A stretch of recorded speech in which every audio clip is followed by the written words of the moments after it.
Psalm 91. He that dwelleth in the secret place of the Most High shall abide under the shadow of the Almighty. I will say of the Lord, He is my refuge and my fortress. My God, in Him will I trust. Surely He shall deliver thee from the snare of the fowler, and from the noisome pestilence. He shall cover thee with His feathers, and under His wings shalt thou trust. His truth shall be thy shield and buckler. Thou shalt not be afraid for the terror by night, nor for the arrow that flieth by day, nor for the pestilence that walketh in darkness, nor for the destruction that wasteth at noonday. 1,000 shall fall at thy side, and 10,000 at thy right hand, but it shall not come nigh thee. Only with thine eyes shalt thou behold and see the reward of the wicked. Because thou hast made the Lord, which is my refuge, even the Most High, thy habitation. There shall no evil befall thee, neither shall any plague come nigh thy dwelling. For He shall give His angels charge over thee, to keep thee in all thy ways.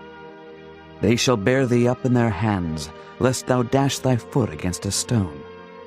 Thou shalt tread upon the lion and adder. The young lion and the dragon shalt thou trample under feet. Because He hath set His love upon me, therefore will I deliver Him. I will set Him on high, because He hath known my name. He shall call upon me, and I will answer him. I will be with him in trouble. I will deliver him and honor him. With long life will I satisfy him, and show him my salvation.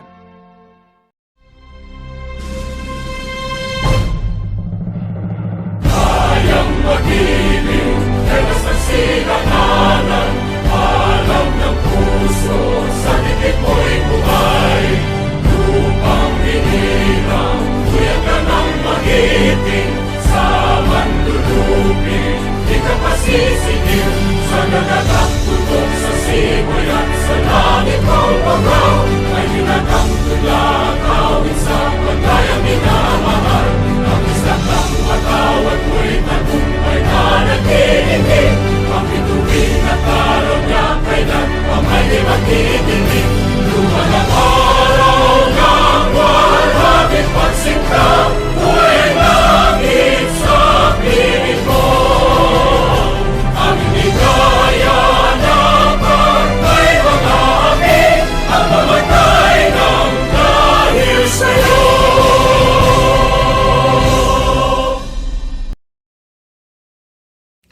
Panahon na ng pagbabago,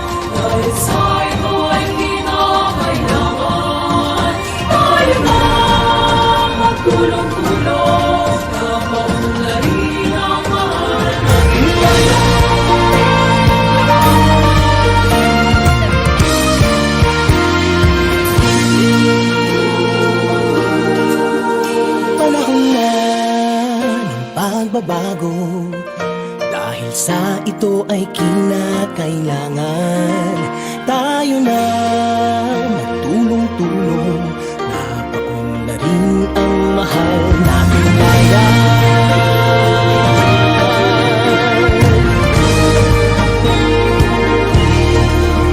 Panahon na magbabago, dahil ayos ang mga dapat ayusin.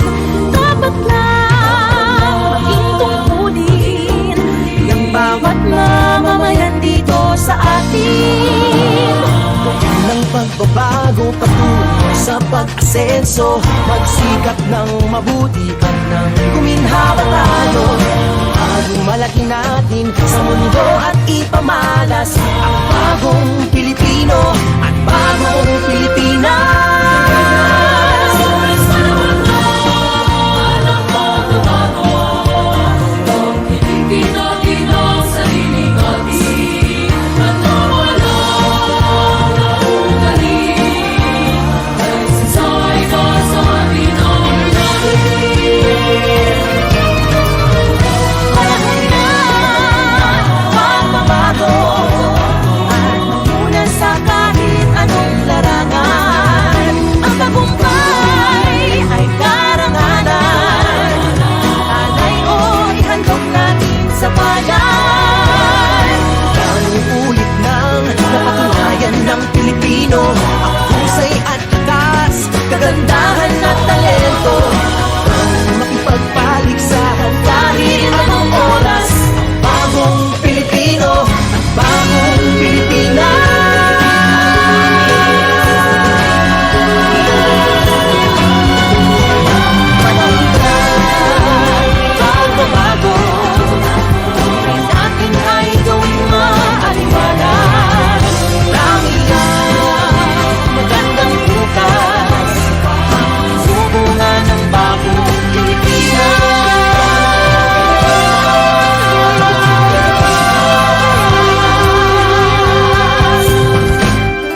Panatang Makabayan. Iniibig ko ang Pilipinas, aking lupang sinilangan, tahanan ng aking lahi. Kinukupkup ako at tinutulungang maging malakas, masipag at marangal. Dahil mahal ko ang Pilipinas, diringgin ko ang payo ng aking mga magulang. Susundin ko ang tuntunin ng paaralan. Tutuparin ko ang tungkulin ng mamamayang makabayan, naglilingkod, nag-aaral at nananalangin ng buong katapatan. Iaalay ko ang aking buhay, pangarap, pagsisikap sa bansang Pilipinas. Panunumpa ng katapatan sa watawat ng Pilipinas. Ako ay Pilipino, buong katapatang nanunumpa sa watawat ng Pilipinas at sa bansang kanyang sinasagisag na may dangal, katarungan at kalayaan na pinakikilos ng sambayanang makadiyos, makatao, makakalikasan at makabansa. Bagong Pilipinas Pledge. Panata sa Bagong Pilipinas. Bilang Pilipino, buong pagmamalaki kong isa sa buhay ang bagong Pilipinas. Buhay sa aking dugo ang lahing dakila, magiting at may dangal. Palaging dadalhin sa puso, isip at diwa ang aking pagmamahal sa kultura at bayang sinilangan. Kaisa ng bawat mamamayan, iaalay ko ang aking talino at kasanayan sa pagpapaunlad ng aking bayan. Taglay ang galing na naaayon sa mga pandaigdigang pamantayan, magiging instrumento ako sa pagsulong ng kagalingan, karunungan at kapayapaan. Makikiisa at makikilahok ako sa mga adhikain ng pamalaan dahil ang kaunlaran ay hindi lamang responsibilidad ng iilan. Isusulong at pangangalagaan ko ang karangalan, kalayaan at interes ng aking bayang minamahal. Bilang Pilipino na may pagmamahal, pakialam at malasakit, hindi makasarili kundi para sa mas nakararami, tatahakin ko ang landas tungo sa isang bagong Pilipinas. DepEd Vision. We dream of Filipinos who passionately love their country and whose values and competencies enable them to realize their full potential and contribute meaningfully to building the nation. As a learner-centered public institution, the Department of Education continuously improves itself to better serve its stakeholders. DepEd Mission: to protect and promote the right of every Filipino to quality, equitable, culture-based, and complete basic education where students learn in a child-friendly, gender-sensitive, safe, and motivating environment. Teachers facilitate learning and constantly nurture every learner. Administrators and staff, as stewards of institution, ensure an enabling and supportive environment for effective learning to happen. Family, community, and other stakeholders are actively engaged and share responsibility for developing lifelong learners.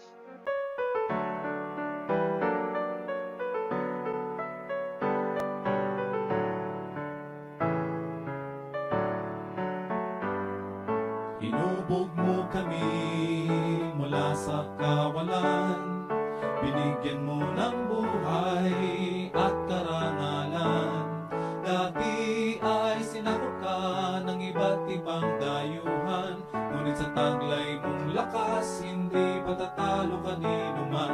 Mga Muslim, mga Kristiyano at mga iba pang tribo, kami nagkakaisa sa pag-angat ng ngalan mo. Lubot namang iaalay, pumailan lang sa paggabay. Patuloy kang bigyang puri, kami sa'yo'y nawiwili. Mabuhay ka,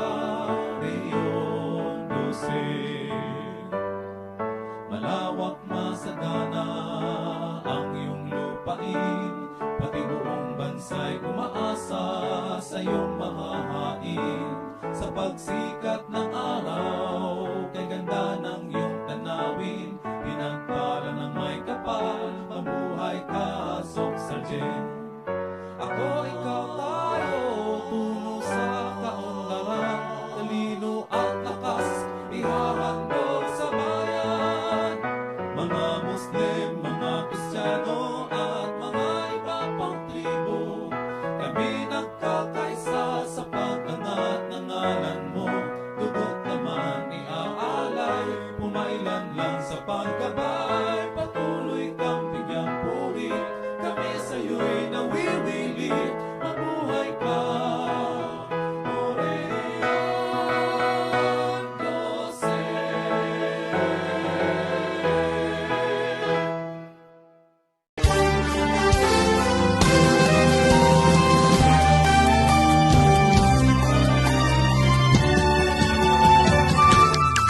Ating pagdiwang ng buong dalang, Sirena Paulino Santos, kanyang talino, lakas at buhay, dito niya ibinuhos. Kung ang lahat ng naninilahan, panawin walay masisiyahan, sa ating lungsod ng tawagin, kay General Santos City.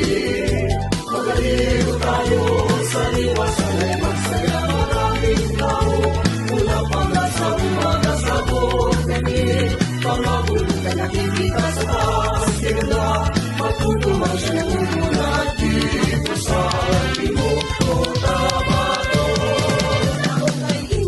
Ay inaw at mga tanong, kay dapat mga bukirin. Ang dakila at mga saging, ngayon lahat ay malulawan. Deskarugos ng tituloy at laan, sa ating lungsod ng tawagin, General Santos City.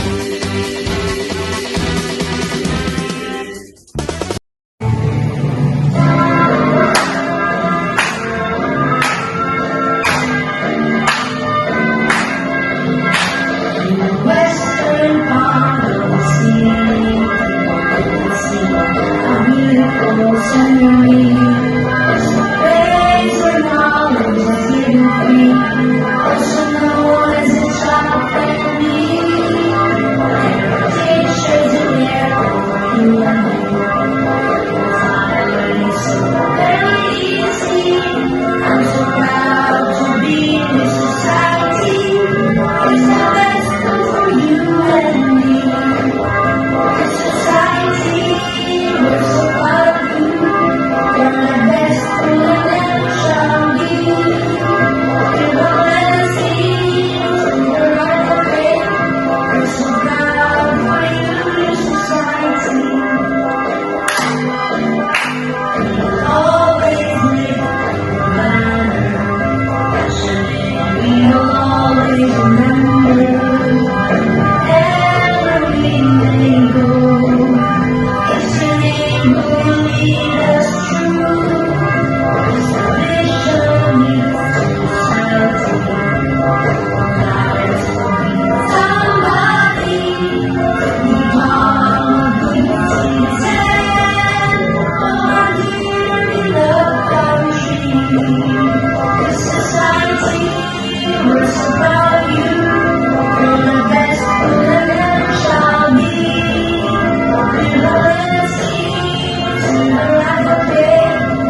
Albog!